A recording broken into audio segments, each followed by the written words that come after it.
You're listening to This Week in Cardiology from theheart.org on Medscape. You can now access the latest in medical news on your Amazon Alexa-enabled device. Join me, Perry Wilson, every weekday morning for Medscape Medical Minute, where I highlight the top medical stories of the day. To add Medscape Medical Minute to your flash briefing, search for Medscape Medical Minute on Amazon and click Enable. Or open the Amazon Alexa app, go to Skills, search for Medscape Medical Minute, and click Enable. Then say, Alexa, what's the news? Or Alexa, what's my flash briefing? I hope you'll join us. Hi everyone, this is John Mandrola from theheart.org, Medscape Cardiology, and this is This Week in Cardiology for 2/14/20, Valentine's Day. This week, cardiac stents, cardiac toxicity of cancer drugs, VT ablation, acute atrial fibrillation, and a brilliant conversation. First up, Jack has published a very important and sobering paper on the long-term outcomes after cardiac stent placement. Before I tell you about the study, let me tell you a story. A few years ago, a man from Kentucky had a non-indicated stress test. He had no symptoms, but the stress test was positive. The cath showed a significant LAD stenosis, and he got a stent. Everybody was happy. Until 3 years later, when he had to have back surgery. A preoperative stress test, also not indicated, showed that all was clear. There was no ischemia. Thank goodness. Then a day after back surgery, he has acute onset chest pain, ST elevation, and ventricular fibrillation. Cath shows clot at the stent site. He had cardiogenic shock and he survived, but just barely. When I saw him back in clinic, he asked if he needed the stent in the first place. Now the study.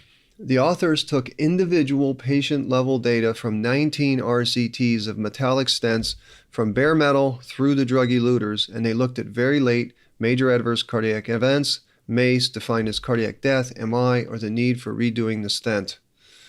Now, this was a big study of 25,000 patients with 5 main findings. In the first year, drug-eluting stents outperformed bare metal. But very late stent-related ischemic events occurred at a rate of approximately 2% per year after PCI with all metallic stents, with no plateau evident throughout the 5-year follow-up. Despite the fact that drug eluters are the anointed brand, very late stent-related events, including ischemia-driven target lesion revascularization and stent thrombosis, continue to accrue even with contemporary drug eluters at a rate of 2% per year, and it was rising. Again, no plateau.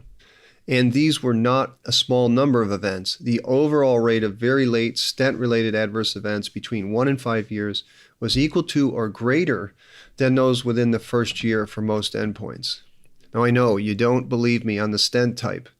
So let me quote the authors, who are interventional cardiologists. Quote, "Thus, although contemporary drug-eluting stents have markedly improved 1-year outcomes, the ongoing risk of very late events arising from bare metal stents and contemporary drug eluters is similar." Now, before I offer my comment, let's address a point made by the editorialist. Immediately after they restated these sobering findings in their second paragraph, they point out that if we were to analyze more in depth the type of events, you would find that, quote, only 40% of all events occurring at 1 to 5 years can be considered stent-related. Well, it's not like nearly half of all late events involving the stent is very reassuring. So my comments on this important paper. First, we have to give kudos to the authors for publishing such sobering data. Second, this data highlights a basic premise in medicine. Stuff isn't free. Interventions comes with cost. A stent trades a flow-limiting lesion for a metal cage in the artery. You know, the place where platelets flow by. At the stent site, the vessel tries to heal. That's inflammation. And then late, focal disease can occur. That we give the funny name neoatherosclerosis. So when you're having an MI, the PCI and stent are great because you're going to lose heart muscle and maybe die.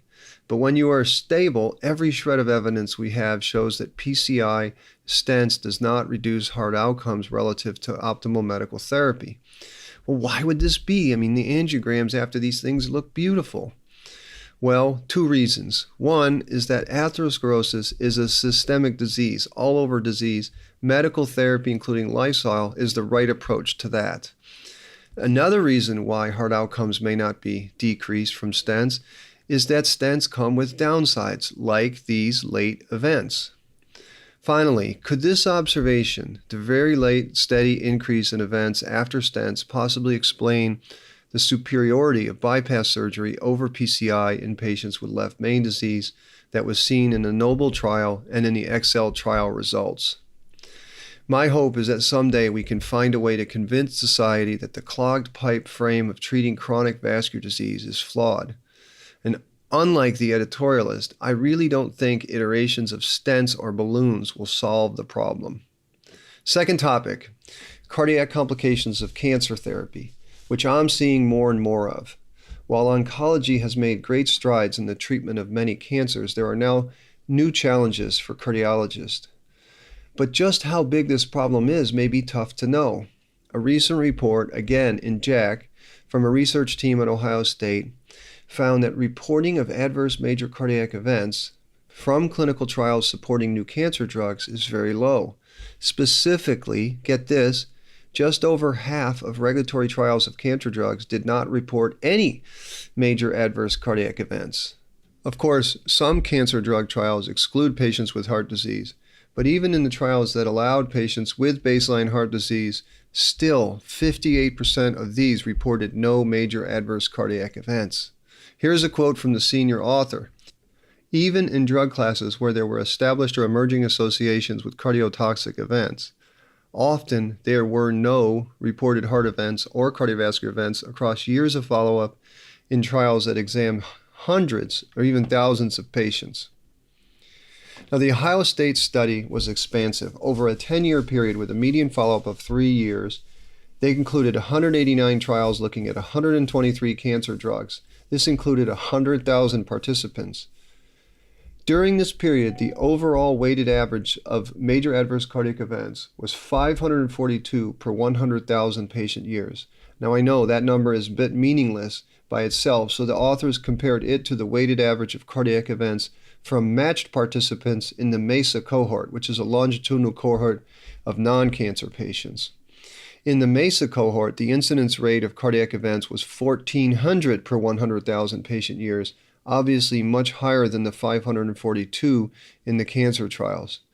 The hazard ratio was 0.38, or said another way, a patient enrolled in a cancer trial was 2.6 times less likely than a person in MESA to have had a cardiac event. Well, how's that possible? That's pretty shocking.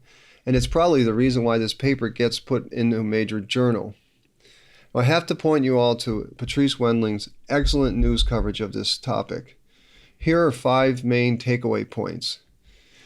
One reason major adverse cardiac events might have been lower is selection bias. If you're trying to get a cancer drug approved, you want to minimize bad events, and thus, either consciously or unconsciously, you're going to choose healthier patients to be in trials. Another reason MACE events were so low is that cardiac toxicity takes longer to develop. The editorialist and JACC make this point, and that is a really worthy editorial. Third, a point made in a news story was that we all have to get past this dated notion that cardiac toxicity is only from the anthracyclines and radiation. Here's a quote from a breast cancer oncologist. Quote, "The checkpoint inhibitors are so unbelievably different in terms of their toxicities that many people simply didn't even know what they were getting into at first." Fourth, also cited in a news piece was cardio-oncologist Dr. Javid Mosleli from Vanderbilt, who said, "The majority of MACE seen today is vascular, metabolic, arrhythmogenic, and inflammatory. Get this, echocardiography misses the big and increasingly complex picture." Fifth, one type of surveillance does not fit all. What's relevant for breast cancer patients may not be relevant for the prostate cancer patient. In closing on this topic, the deeper theme here, especially for the younger listeners, is that harms from therapy are generally underreported. I don't think this is nefarious. It probably has to do with the general optimism bias, but it is relevant in how we translate evidence to the sicker patients than those enrolled in clinical trials. Kudos to the author and JACC for bringing to light important knowledge for the practicing cardiologist. Now, third topic, VT ablation, my field. Circulation recently published an important trial studying the use of VT ablation in patients who have ischemic cardiomyopathy and VT. Here's the scenario. Patient has a scar from a previous MI, maybe decades ago. Years later, he presents with ventricular tachycardia. Due to the VT and low EF, he is a candidate for an ICD. You talk with him, show him the data from the seminal trials, mostly AVID, and together you decide on an ICD. Although a rational person might look at that modest efficacy and potential harm from an ICD and decline. But even if the ICD is implanted, you still have a big problem. The ICD prevents sudden death from a ventricular arrhythmia, but the device does nothing to prevent a recurrence of VT. And if that happens, the patient's going to get a painful shock. So one option is to consider VT ablation preemptively. The other option is to defer ablation if the VT recurs. 3 small trials previously have shown that preventive VT ablation can reduce the likelihood of VT and ICD shocks compared with non-ablative therapies. So this recent study, led by Professor Karl-Heinz Cook, called the Berlin VT trial, was the first RCT looking at the optimal timing of VT ablation relative to ICD implant. This was a direct comparison of preventive versus deferred ablation in patients who had VT and were referred for an ICD. Primary endpoint was a composite of death, unplanned hospital admissions for VT or heart failure. The study was terminated early for futility. There were about 80 patients in each arm, and the primary endpoint, there was no difference in the 2 groups. 6 patients died in the preventive VT ablation arm versus 2 in the deferred ablation arm, though 4 of the 6 deaths were deemed non-cardiac. However, 8 patients in the preventive ablation arm were admitted for heart failure versus only 2 in the deferred arm. Now, in the secondary endpoint, the proportions of patients with sustained ventricular arrhythmia and appropriate ICD therapy indeed were numerically lower in the preventive ablation arm, which is similar to prior studies. Yet the conclusions of this trial were easy. Preventive VT ablation before ICD implant did not reduce mortality or hospitalization for arrhythmia or heart failure during the 1-year follow-up when compared to a deferred ablation strategy. Now to the caveats, which were nicely brought out in the news story from Steve Stiles, who spoke with Dr. Frank Marchlinsky, who's a luminary in electrophysiology from Penn. First, this was a tough comparison. The protocol called for the deferred ablation strategy to wait for the patient to have 3 ICD shocks before doing VT ablation. Many operators broke protocol and ablated after 1 or 2 shocks, which is very reasonable because having a patient have 3 shocks is kind of rough. The ablation did seem to reduce VT, which was the secondary endpoint, and this is similar to prior studies. But remember, VT ablation is not free. There are potential complications from this procedure. And of course, that's why outcomes trials of VT ablation are important. You can't just say ablation reduces shocks and VT, so let's do it. It has to reduce VT and shocks and improve outcomes and not harm people on the net. The higher rate of heart failure admissions, for instance, in the preventive arm did not reach significance, but the signal trended in the harm direction. Now, the final comment from me, personally, is that VT ablation is very reasonable. I do it often, but I see overzealous use of VT ablation. Berlin VT should cool our enthusiasm for preventive ablation.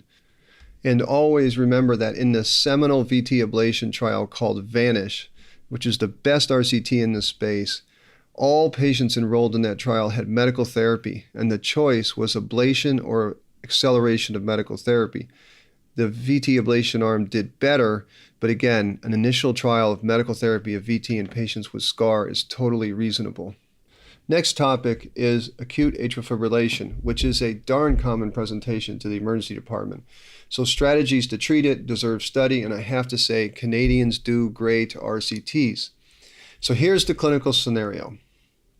A 55-year-old man had abrupt onset of tachy palpitations 2 hours after suffering through a boring PowerPoint presentation in which the speaker had too many words on his slides and went over the time allotment. The ECG in the ED showed AFib, and many emergency medicine docs would cardiovert. But perhaps you could try a drug infusion first. Lancet published a really nice RCT comparing 2 rhythm control strategies for patients like this. First arm, procainamide infusion plus the shock versus a shock alone. The study's acronym is RAF2, and it included about 400 patients from multiple centers. And it's really important to set out that these were patients who were appropriate for cardioversion. These patients had a clear history of acute AFib within 48 hours or the AFib onset within 7 days, but they were adequately anticoagulated. I'll come back to that point. In Protocol 1, they used procainamide 15 milligrams per kilogram over 30 minutes. A 70 kilogram person gets about 1 gram. It's an easy way to remember. Then if they didn't convert with the proc, they got electrical cardioversion. The other group got a placebo infusion of saline for 30 minutes, then cardioversion. The authors also did a nested protocol of pad position in these patients who had shocks.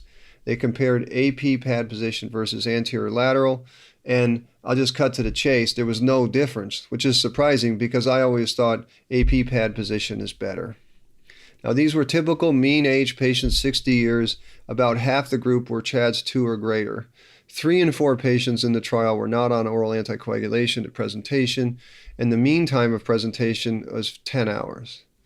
So the results tell us a lot. In the end, 96% of the drug shock group converted to sinus versus 92% of the shock only. That 4% difference almost met statistical significance at 0.07 p-value, but really both groups performed well. But get this though, this is the key. 52% of the drug group converted with a procainamide. 9% converted with IV saline. The length of stay was no different. Adverse events, not much different. A few low blood pressure events with Procan. In the shock arm, 1 patient had a VF due to the doctor not syncing the shock. At 14 days, there were no strokes. More than 90% of both groups were in sinus rhythm. I really like this study. It's a clean protocol, gives us clinically useful information, and it highlights a crucial teaching point. Procainamide is an under-recognized and underused drug for acute conversion of tachyarrhythmia. Procainamide is a type 1A drug, a sodium channel blocker primarily, but also with effects on potassium channels, so it slows conduction and prolongs the effective refractory period. It's given over 20 to 30 minutes. And in a really important Spanish RCT published in the European Heart Journal, which I'll reference to, procainamide was much better than IV amiodarone for conversion of wide complex tachycardia. It was 3.3 times more likely to convert than IV amio. Now what's weird is that in my place, few people know about procainamide. IV amiodarone is the go-to drug. And I guess it's just because things get established in medicine and people get used to them. But procainamide is extremely easy to use. It's safe if given slowly, and probably more effective than any other antiarrhythmic drug we have. In this study, the fact that half the time the procainamide infusion converted the patient is fantastic, because then they could avoid being sedated and shocked. 2 final comments on this, and that is the notion of acute cardioversion of AFib in general. A very important Dutch study published in New England in 2019, and I'll link to that, showed that delayed cardioversion, a conservative approach to acute AFib, was non-inferior to acute cardioversion. In that study, 2/3 of patients converted with just time, just waiting. So you don't have to convert AFib in the emergency department. You can wait. Most AFib stops on its own if given time. And of course, then you can avoid a drug and a shock. The second important point, and it's crucial, though there were no strokes in this group at 14 days, this was a small sample to look at stroke endpoints, which are uncommon events. All it takes is one young person with AFib with a stroke after cardioversion, and you will never forget that case. That makes me extremely conservative about choosing patients for acute cardioversion, especially when they are not on anticoagulation. For instance, I always struggle with knowing for sure the onset of AFib. And some more recent studies suggest that the 24-hour window is much safer than 48. But the take-home is this: almost no one dies from acute AFib. Be conservative. When in doubt, just give an oral beta blocker and a short course of oral anticoagulation. But if you are going to convert a patient acutely, if it's safe and it's truly new onset AFib, or the patient's on anticoagulants, the RAF2 study shows that if you give IV procainamide for 30 minutes, you may avoid doing a procedure. So in closing today, I want to point everybody to a very brilliant conversation between Stanford cardiologist, Dr. Bob Harrington, a leader in cardiology, and he's talking with Lisa Rosenbaum, a cardiologist at Harvard who is also the national correspondent for the New England Journal of Medicine. Anytime Lisa Rosenbaum speaks, it's worth listening to her. She's a very brave and beautiful writer, and take a listen. It's a great conversation. Also, I want to say that I learned something this week about the Impella left ventricular assist device, and I'll talk more about that in next week's podcast, so stay tuned. As always, I'm grateful that you listened. Thank you. And remember, if you like this podcast, please tell a friend. Consider going on the app, giving us a rating, or writing us a review. It really helps others find us. Until next week, this is John Mandrola from the Heart.org Medscape Cardiology. You're listening to This Week in Cardiology from the Heart.org on Medscape.